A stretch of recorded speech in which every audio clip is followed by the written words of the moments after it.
क्या आपका गुड़हल ग्रोथ नहीं कर रहा है और पौधा जैसे बीमार कमज़ोर पड़ा हुआ है? पौधे में ना ही कोई पत्तियों में शाइन है और पौधे में बिल्कुल भी कलियां नहीं बन रही है। तो इसके लिए एक बहुत ही ज़बरदस्त खाद के बारे में बताऊंगी, जो पौधे को हेल्दी तो बनाए रखेगा ही साथ प्लांट पे बहुत बढ़िया से फ्लावरिंग ले सकते हैं। और आपके प्लांट में एक या दो ही फ्लावर आते हैं या एक ही दो ब्रांचेस हैं, प्लांट में अच्छी ग्रोथ नहीं है। इसके लिए आपको कौन कौन से काम करने होंगे, प्लांट पे कौन कौन सी देखभाल करनी है, कौन कौन से ऐसे खाद हैं जो प्लांट में आपको डालना है अगर आपका प्लांट छोटा है।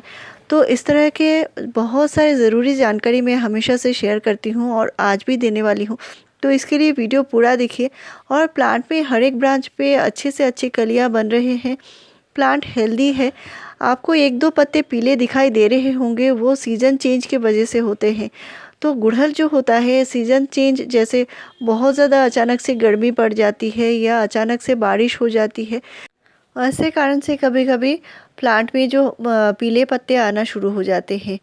और ये जो पीले पत्ते का प्रॉब्लम है, आप एप्सम सॉल्ट दे सकते हैं, यानी जो मैग्नीशियम सल्फेट होती है, इसका हाफ टी स्पून से भी कम 1 लीटर पानी में घोल के पूरे प्लांट के ऊपर स्प्रे कर सकते हैं। इससे पौधे में पीले पत्ते का प्रॉब्लम कम हो जाएगी।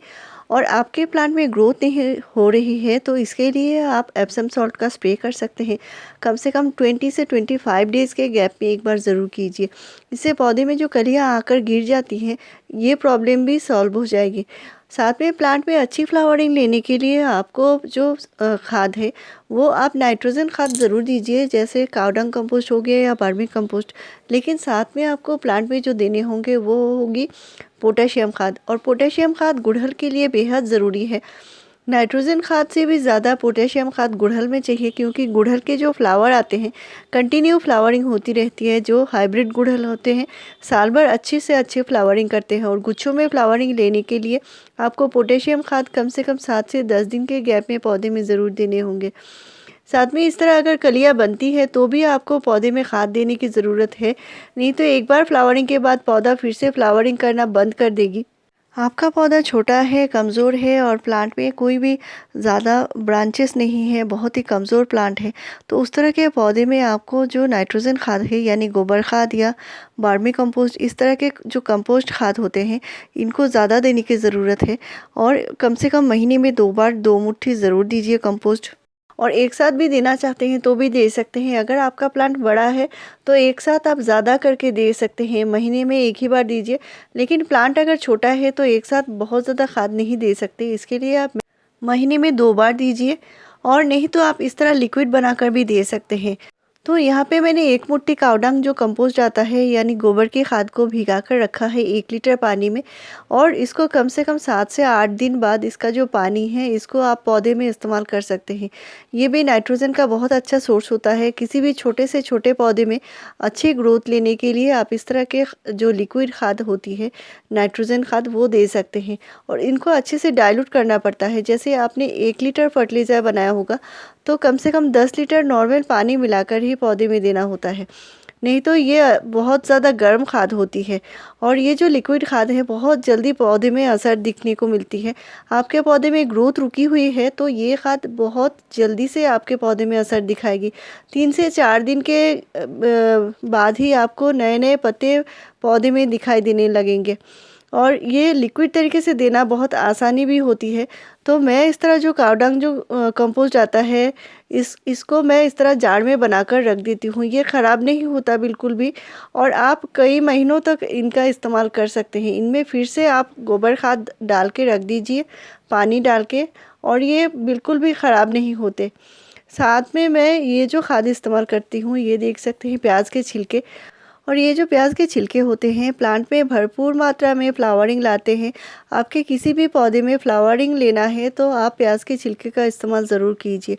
और इस तरह सूखे जो प्याज के छिलके होते हैं, इनको 1 लीटर पानी में कम से कम 2 मुट्ठी प्याज के छिलके को भिगा कर रखिए।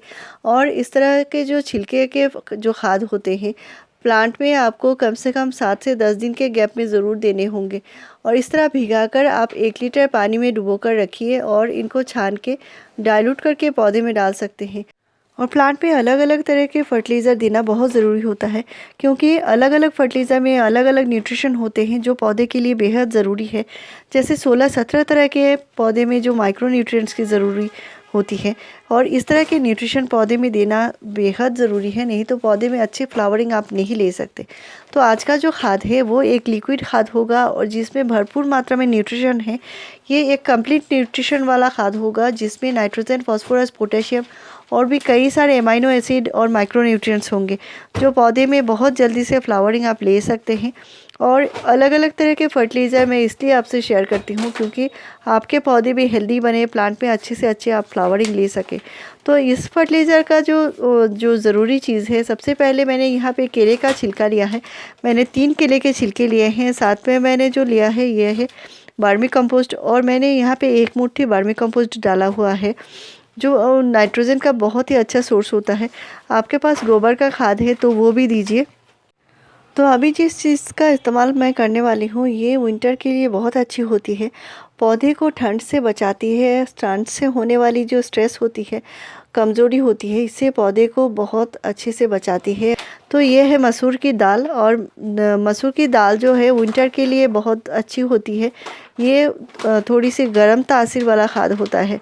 तो इसको देने का फ़ायदा ये है, आप कम से कम 20 से 25 दिन के गैप में पौधे में डालेंगे तो बहुत जल्दी से आप प्लांट में अच्छे से अच्छी फ्लावरिंग ले सकते हैं।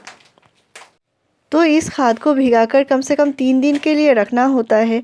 तो आपका पौधा छोटा है, कमज़ोर है, उस तरह के पौधे में ज़रूर दीजिए, क्योंकि ये एक ताकतवर खाद होती है। छोटे से छोटे पौधे में भी ग्रोथ ले सकते हैं, फ्लावरिंग ले सकते हैं। और इस तरह के ताकतवर खाद, बूस्टर खाद, ये खाद मैं होममेड तरीके से आपसे हमेशा से शेयर करती हूँ। तो आपका छोटा प्लांट है तो 100 ml तक दे सकते हैं।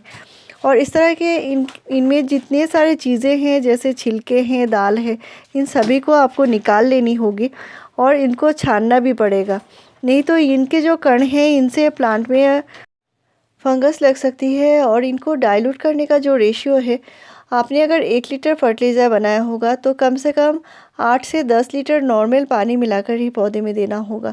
और इनको जब भी देना है, विंटर टाइम है तो दिन के टाइम दीजिए।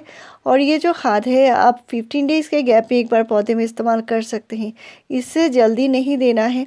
साथ में आप दूसरा जो पोटेशियम खाद मैंने बताया है, जैसे अनियन पील फर्टिलाइज़र है, और भी कई सारे फर्टिलाइज़र मैं बूस्टर खाद की तरह भी इस्तेमाल करती हूँ। तो उस तरह के खाद भी आप पौधे में डालिए। पौधे के जो पीएच लेवल है इससे बहुत सही रहती है। मिट्टी में जितने सारे माइक्रोब्स होते हैं वो भी बहुत ज़्यादा बढ़ जाती है। तो एक ही खाद से पौधे को सारे न्यूट्रिशन मिल जाएंगे। और इस तरह के खाद आप हर एक प्लांट में दे सकते हैं। और जितने सारे आपके फ्लावरिंग प्लांट है, गुलाब है, गुड़हल है, अपराजिता है, मोगरा है, सभी पौधे में दीजिए। तो अभी जितने सारे पौधे फ्लावरिंग करने वाले पौधे हैं उनमें ही देने हैं। जो पौधे अभी डोरमेंसी में हैं, जैसे देसी गुड़हल है, मोगरा है, चांदनी है, उस तरह के पौधे में अभी नहीं देना है। आप गर्मी में भी दे सकते हैं, लेकिन बहुत ही अच्छी मात्रा में डाइल्यूट करके ही देना होगा। तो मेरे चैनल में फ्रेंड्स आपको ऐसी ही बढ़िया जानकारी मिलती रहेगी। मेरे चैनल को ज़रूर सब्सक्राइब कीजिए, लाइक, शेयर और कमेंट कीजिए। वीडियो पूरा देखने के लिए थैंक यू।